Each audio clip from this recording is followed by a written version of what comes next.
Okey, berkaitan dengan pengiktirafan terhadap ulama. Jadi siapa sebenarnya yang boleh iktiraf orang tu adalah ulama?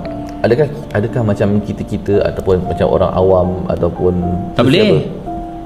Tak boleh. Pertama mesti ada pembuktian dia itu pembuktian yang dia itu belajar. Itu pun belum tentu lagi dia boleh kita sebut sebagai ulama. Tapi paling tidaklah nombor satu ada yang kita sebut sijil ataupun kita sebut syahadah.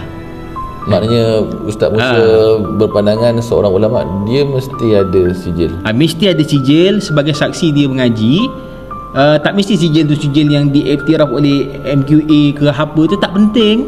Tetapi ada bukti dia pernah belajar dan ada gurunya. Itu satu aspek, belum lagi aspek lain untuk kata dia ulama tu, sebab orang akan nilai lagi banyak benda lain, sumbangan penulisan dia dalam bidang-bidang itu sendiri kan. Banyak je orang pandai bahasa Melayu kan, tapi orang tak panggil dia sastrawan. Tapi bila orang sebut Osman Awang, orang sebut Ahmad Said, dia ada dia punya karya dia yang orang nampak betul sungguh dia adalah sastrawan dan diiktiraf oleh sastrawan yang lain. Dan diiktiraf oleh sastrawan yang lain. Begitulah. Kalau kita nak sebut dia sebagai ulama, mestilah ulama yang mengiktiraf dia ulama. Tak boleh orang awam yang sebut dia ulama. Tak boleh begitu kan.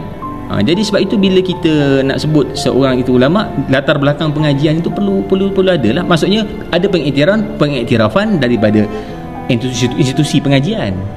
Yang kedua, kalau ataupun daripada guru-guru yang memberi penyaksian bahawa dia alim dan sebagainya. Saya teringat dulu Ustaz pernah sebut waktu di Jordan dulu, kadang-kadang dekat Madarik kan, mereka berikan sijil. Memang Madarik ni talaki. Saya puji cara begitu. Caranya saya puji. Pertama kehadiran diambil. Setiap kali kita datang, kehadiran diambil. Dan setiap kali habis kitab, kita akan ada peperiksaan. Saya ingat waktu saya baru mula baca kitab Al-Luma' dengan Syekh Amjad, ramai masuk. Syekh Amjad sebut siapa yang tak ambil peperiksaan kitab Mahalli Syarah Warakat, keluar. Dihalau macam tu.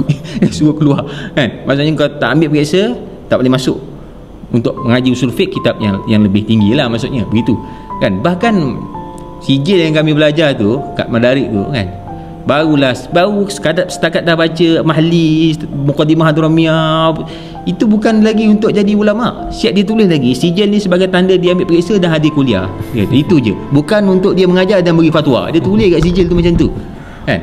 Ini satu perkara yang sangat penting. Sebab itu perlu seorang itu bila dikatakan ulama, mesti dia ada satu institusi pengajian yang dia mengiktiraf pengajian dia, mesti ada guru yang membimbing dia. Dan mungkin juga kita boleh menilai dari situ anak-anak murid dia yang macam mana kan.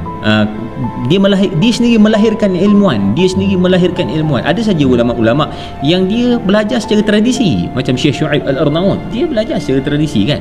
Tetapi kita tengok dia boleh melahirkan anak-anak murid yang begitu ramai kan dalam bidang ilmu. Jadi bila kita tengok anak murid dia hebat, tentu dia lagi hebat. Itu dari anak murid dia tu ulama lah. Kalau anak murid dia orang awam, ramai tapi orang awam, tak boleh lah. Belum tentu lagi, maksudnya macam tu lah.